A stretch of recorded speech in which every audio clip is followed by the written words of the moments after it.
সংসদ নির্বাচন উপলক্ষে আমাদের মধুপুর টাঙ্গাইল মধুপুর এবং ধনবাড়ি আমাদের আল্লাহপুরি মাহবুব সফল সাহেবের ধানের শীষের নির্বাচনী প্রচার অভিযানে আজকে মুন্সিপালি বাজারে মত বিনিময় সভায় সম্মানিত সভাপতি সম্ভবত আমার বড় ভাই পরে আসবে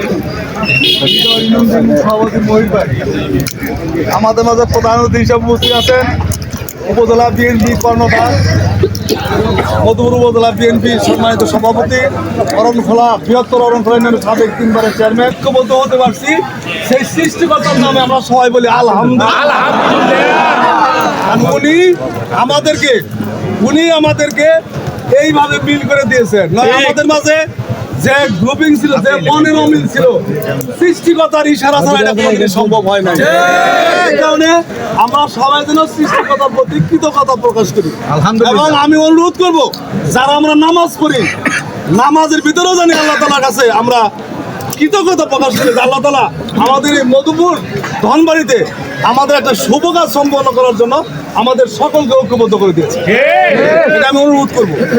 যাই হোক, আগামী দিনে প্রিয় উপস্থিতি, আপনারা জানেন আজকে আমরা ঐক্যবদ্ধভাবে মধুপুরে আমাদের প্রিয় নেতা আলহাজ ফকির মাহবুব স্বপন সাহেবের ধানের শীষকে বিজয়ী করার লক্ষ্যে সারা মধুপুরে আমরা এখানে যারা উপস্থিত হয়েছি, আমরা সহ সারা মধুপুর এবং ধনবাড়ি নেতৃবৃন্দ আজকে মাঠ পর্যায়ে বিচরণ করছি। প্রিয় উপস্থিতি, আপনাদের কাছে আমি বিনীত অনুরোধ রাখতে চাই, আজকে 2 গ্রুপ মিলিত হয়ে আমরা যে পথে নেমেছি, এই পথে আমাদের অবশ্যই বিজয় অর্জন করতে হবে। আজকে আমি যে জিনিসটি বলবো, আমি বিশেষ করে টেলর এবং মহির ভাইকে বলবো, আপনারা যারা কমিটিতে ছিলেন, আপনাদের কাছে আমার বিনীত অনুরোধ থাকবে, যারা কমিটির বাইরে ছিল তাদেরকে কমিটির লোকের সাথে বেশি প্রাধান্য দিবেন। তারা যেন মনের ভিতরে কোনো দুঃখ না পায়, কারণ তারা একটা পক্ষ ত্যাগ করে আপনাদের সাথে ধানের শীষের প্রার্থীকে ধানের শীষের প্রার্থীকে ধানের শীষকে বিজয়ী করতে এসেছে। এই জন্য আমি আপনাদের কাছে এই বিনীত অনুরোধ রাখছি। আগামী দিনে মির্জাবার ইউনিয়নে জানি আমি শুনি যে আপনারা ঐক্যবদ্ধভাবে মনের মিল রেখে আপনারা আগামী দিনে প্রচার অভিযান চালাবেন, আমার অনুরোধ থাকবে। আজকে প্রিয় উপস্থিতি, আমরা ঐক্যবদ্ধভাবে সবাই যে জিনিসটি নিয়ে আজকে মাঠে নেমেছি, আজকে মধুপুরে 2 গ্রুপ একত্রিত হওয়ার পর আমরা নিশ্চিত হয়েছি মধুপুরে আলহাজ ফকির মাহবুব স্বপন সাহেব আগামী নির্বাচিত হবে।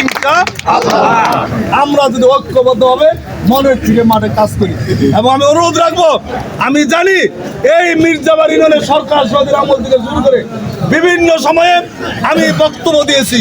আমার যে জিনিসটি জানা আছে, মির্জাবার ইউনিয়নের বিএনপির কর্মীরা সবসময় ঐক্যবদ্ধভাবে কাজ করে সরকার সৌদির আমল থেকে। অতএব মির্জাবার ইউনিয়নের মানুষ যদি মনের থেকে কাজ করে স্বপন ফকিরের বিজয়কে কেউ ঠেকে রাখে। উপস্থিতি, আমি আরেকটি জিনিস আপনাদের কাছে বলতে চাই, যারা আমি বিভিন্ন সময়ে সেদিন বেরিবাদের প্রত্যেকটা মিটিংয়ে বলেছি, আজকে আমরা যে জিনিসটি মনে করতেছি স্বপন এমপি হবে, অনুরোধ থাকবে মধুপুরের ইতিহাসে, আমি ধনবাড়ির কথা বলবো না, মধুপুরের ইতিহাসে বিগত 45 বছর পর আমরা মধুপুর থেকে আমরা এমপি পাচ্ছি, এটা আমি আশা করতেছি। শুধু এমপি পাচ্ছি এই কথার মধ্যে আমি থাকবো না, আগামীতে মধুপুর থেকে এমপি না মন্ত্রী চাই।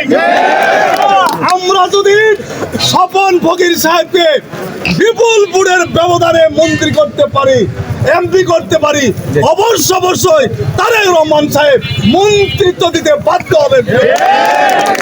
এই জন্য আপনাদের কাছে আমার বিনীত অনুরোধ থাকবে, 200, 500, 1000 ভোট বেশি পেয়ে স্বপন ফকিরকে বিজয়ী করা যাবে না, কমপক্ষে 60 থেকে 70,000 ভোট বেশি পেয়ে স্বপন ফকিরকে সেই লক্ষ্যে আপনাদের কাজ করার আহ্বান জানাচ্ছি।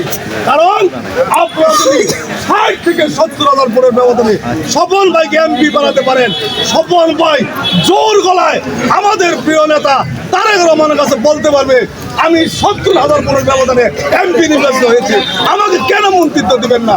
কারণ মধুপুর ধনবাড়ির জনগণ আমাকে ৭০,০০০ ভোটের ব্যবধানে জানি। আমার দৃঢ় বিশ্বাস মির্জাবাড়ির বিএনপি নেতৃত্ব দ্বারা এটা সম্ভব। প্রিয় বন্ধুরা আমার, সেই লক্ষ্যে আপনাদেরকে কাজ করার আহ্বান জানিয়ে ৭টা